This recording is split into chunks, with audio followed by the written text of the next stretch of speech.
24년 시즌이 개막한 지 벌써 2주가 넘었죠. 아직 순위를 판단하기엔 너무 짧은 시간이지만 어느 정도 예상한 모습을 보이는 팀도 의외의 모습을 보이는 팀들도 덜어 보이는 것 같습니다. 특히 이번 시즌에 가장 화제가 되고 있는 두 가지가 있죠. 바로 ABS와 티빙의 유료 중계입니다. ABS는 일전에 다룬 적이 있으니 내용이 궁금하신 분들은 위에 카드를 참고해 주시길 부탁드립니다. 그래서 오늘은 나머지 하나인 그리고 논란이 한가득이었던 티빙의 중계권 계약이 왜 이루어졌으며 앞으로 어떻게 해나가야 할지 이야기해볼까 합니다.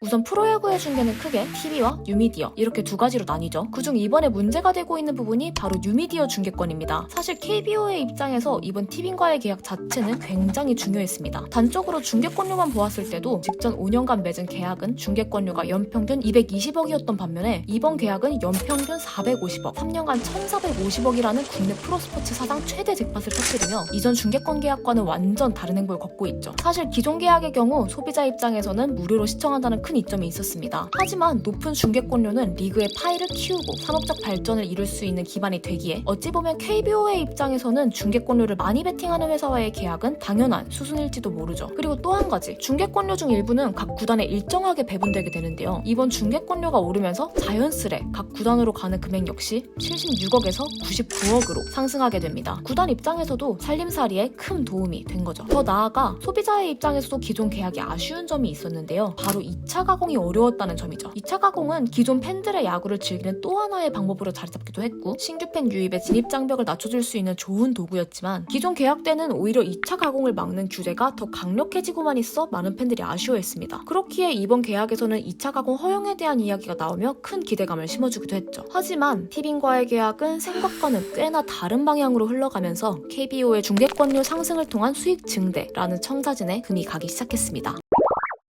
안 그래도 유료 중계로 팬들은 더 높은 기준을 티빙에게 요구하고 있던 상황이었는데 티빙은 오히려 기존에 무료로 진행하던 네이버보다도 더 못한 모습을 보여주며 그 실망감이 배가 되었죠. 시범 경기 무료 운영 기간 동안에만 해도 준비가 전혀 되지 않은 모습을 보였고 비즈니스적으로 접근해도 매너가 아닐 정도로 야구에 대한 기본 지식조차 갖추지 못한 것 같았습니다. 그리고 2차 가공에 관한 부분도 온전히 가공을 허가해주는 것이 아닌 40초 미만의 영상으로 아주 제한적인 2차 가공만 허가해주었고 구단의 영상 사용에 관한 부분도 초반에 정리가 덜 되면서 한화이글스의 하이라이트 영상이 갑자기 삭제되는 해프닝도 일어났었죠. 그렇다면 이러한 일들이 왜 일어났을까요? 이 이야기는 바깥에서 바라보는 시선과 더불어 내부인의 이야기를 살짝 빌려 이야기해볼까 합니다. 우선 OTT 시장은 넷플릭스가 모든 걸 점유했다고 봐도 무방할 정도라서 티빙은 3년 연속 적자로 인해 산업을 유지하기 위한 새로운 창구가 필요한 실정이었습니다. 따라서 23년 6월에 최주희 대표를 새로 선임하였죠. 직장인 커뮤니티 블라인드에 올라온 글을 보면 새로운 대표가 선임된 이후 성과를 위해 많은 것들을 바꿨다고 합니다. 콘텐츠 회사임에도 불구하고 콘텐츠의 본질보단 비용 절감과 속도를 중시했고 속도가 중요했기에 준비되지 않았어도 서비스를 런칭하였다고 합니다. 그 첫 희생양의 사업이 프로야구 중계가 된 거고요. 이러한 행보들로 인해서 새 대표가 선임된 후 많은 핵심 인력들이 퇴사를 하는 일들이 생겼다고 얘기가 전해지고 있죠. 사실 시행착오가 없을 수는 없죠. 하지만 사전에 이미 조정되었어야 할 그런 시행착오들을 소비자들이 이해해줄 이유는 전혀 없고 무료에서 유료로 서비스가 넘어가는 것인데 차별화된 서비스는커녕 기대에 전혀 못 미치는 모습을 보여주는 건 정말 아쉬운 부분입니다. 이러한 문제들에 대한 기자 간담회 역시 열렸지만 단순히 팬들의 목소리를 인지하고 문제점에 대해 무거운 책임감을 느끼고 있다고 이야기할 뿐 어떻게 발전해 나갈 것인가에 대한 분명한 방안은 드러나지 않아 다소 표면적인 간담회에 그친 느낌도 들었어요. 심지어 그 배경으로 나오는 화면에는 공식 명칭이 아닌 케이블 서비스라는 처음 듣는 표현을 활용하고 있기도 했고요. 지금은 콘텐츠 제작 편집을 도맡던 CJ 올리브 네트워크스와 계약을 파기하고 기존 네이버 중계를 도맡던 대행사와의 계약을 새로 추진하며 개선된 모습을 보이고 있었긴 하나 여전히 중계 실수가 일어나는 등 문제가 끊이지 않아 곱지 않은 시선을 보내는 팬들이 많은 것도 사실입니다.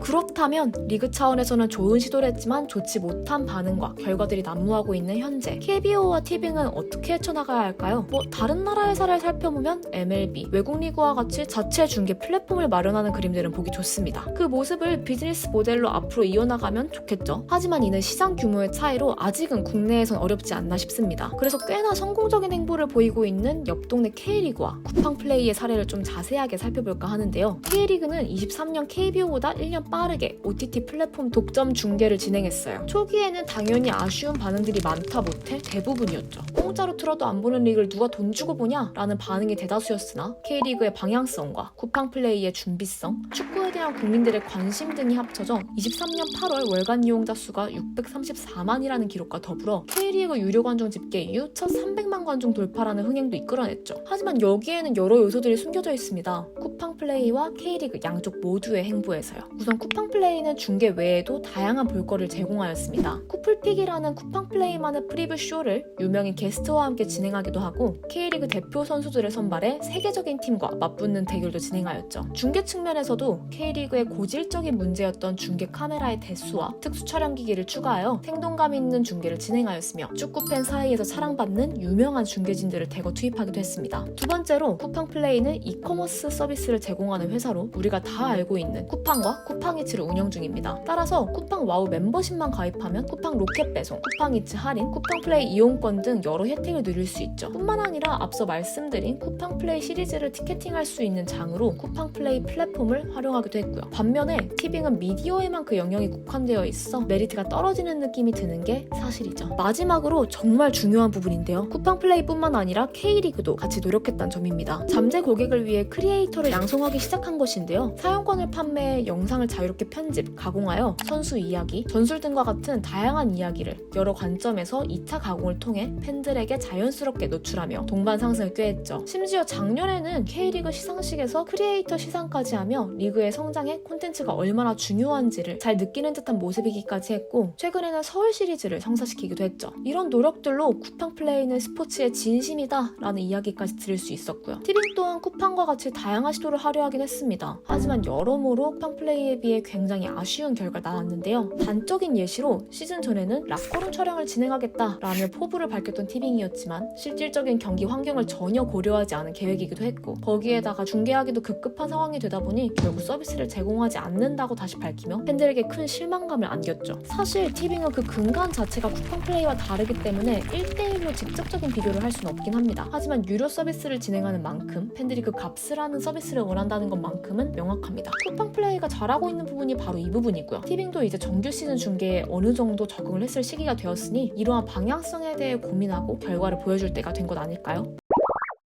메조미디어가 발간한 2024 OTT 업종 분석 리포트에 따르면 설문에 참여한 488명 중 53%가 실시간 스포츠 중계가 OTT 구독에 영향을 미친다고 밝혔습니다. 즉, 이제는 TV로만 중계를 보는 세상에서 포털 사이트를 거쳐 OTT로 중계를 보는 세상으로 변화하고 있는 거죠. 이렇게 스포츠 산업이 발전하고 고도화되고 있는 만큼 소비자의 눈 역시 높아지며 만족시키기 어려워지기까지 했고요. 그렇기 때문에 특히나 유료로 OTT 채널을 활용하는 만큼 단순히 라이브 중계, 하이라이트 영상에 국한된 서비스는 스포츠 팬들에게는 그 가치를 다하지 못한다라고 느껴지는 것이죠. 그래서 이제는 유료화 서비스로 인한 자금을 바탕으로 티빙은 팬들 맞춤형 서비스를, KBO는 팬 친화적 서비스를 갖추어 리그의 발전을 도모해야 하지 않을까요? 오늘 영상은 여기까지입니다. 이번 중계 유료화가 리그의 긍정적 발전을 위한 단초가 되었으면 하는 바람과 함께 다음에는 더 본질적인 야구 산업의 수익성에 대한 이야기로 돌아오겠습니다.